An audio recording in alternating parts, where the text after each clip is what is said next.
Assalamualaikum warahmatullahi wabarakatuh. Saya Ance Kurnia dengan NPM 2021020021 dari kelas C, Prodi Hukum Tata Negara.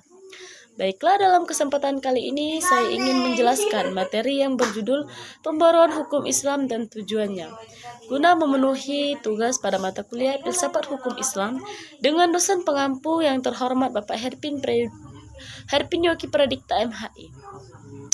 Untuk dapat memahami materi yang akan saya sampaikan, jangan lupa untuk menyaksikan video ini sampai akhir guna memahami penjelasan saya dengan jelas. Baiklah, langsung saja kepada materinya. Pengertian pembaruan hukum Islam. Pembaruan hukum Islam terdiri dari dua kata, yaitu pembaruan atau modernisasi, atau upaya yang dilakukan untuk mengadakan atau menciptakan sesuatu yang baru.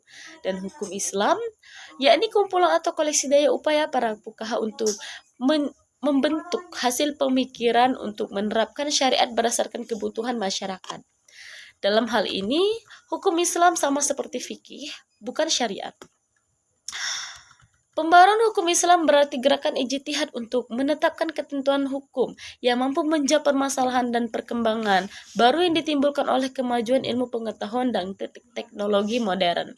Baik menetapkan hukum terhadap masalah baru untuk menggantikan ketentuan hukum lama yang tidak sesuai lagi dengan keadaan dan kemaslahatan manusia yang sekarang. Yang dimaksud dengan ketentuan hukum di sini adalah ketentuan hukum Islam kategori fikih merupakan hasil ijtihad para ulama, bukan ketentuan hukum Islam kategori syariat. Yang selanjutnya mengenai pengertian ijtihad. Ijtihad adalah salah satu wacana dalam pembaruan.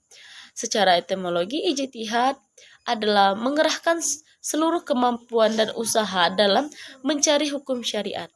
Kata ijtihad hanya digunakan pada usaha yang memerlukan pengerahan tenaga semaksimal mungkin demi upaya sebuah tujuannya.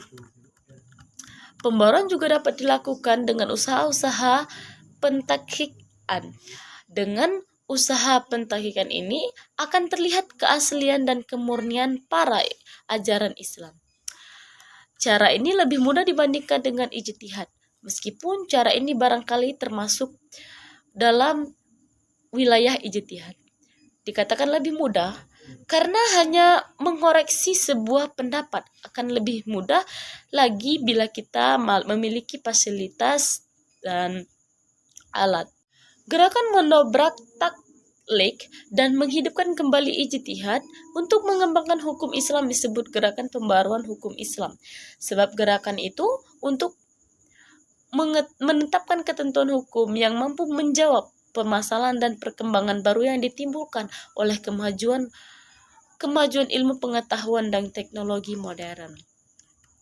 Menetapkan ketentuan hukum mampu menjawab permasalahan dan perkembangan baru itu mengandung dua unsur, yakni pertama, menetapkan hukum terhadap masalah-masalah baru yang belum ada ketentuan hukumnya seperti bayi tabung.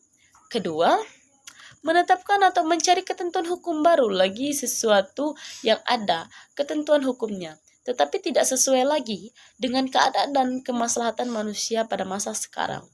Contohnya, ijtihad ulama sekarang ini telah memperbolehkan perempuan menjadi pemimpin atau kepala negara, padahal ijtihad ulama terdahulu menetapkan bahwa perempuan tidak boleh menjadi pemimpin atau kepala negara. Tujuan pembaruan hukum Islam, yakni pembaruan hukum Islam merupakan suatu keharusan, bahkan kewajiban yang mutlak. Pembaruan atau modernisasi berarti berpikir dan bekerja menurut fitrah atau sanatullah yang hak. Sanatullah telah mengejawantahkan dirinya dalam hukum alam. Untuk menjadi modern, manusia harus mengerti terlebih dahulu hukum yang berlaku dalam alam ini.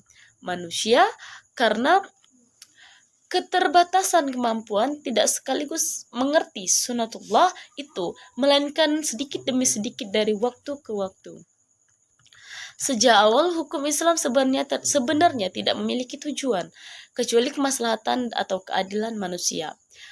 Ungkapan bahwa hukum Islam dicanangkan demi kebahagiaan melahirkan lahir batin dan duniawi ukhrawi, sepenuhnya mencerminkan kemaslahatan manusia.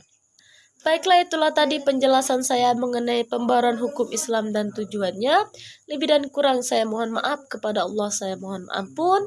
Semoga Anda dapat memahami video dari materi saya dengan baik. Saya Ance Kornia undur diri. Wassalamualaikum warahmatullahi wabarakatuh.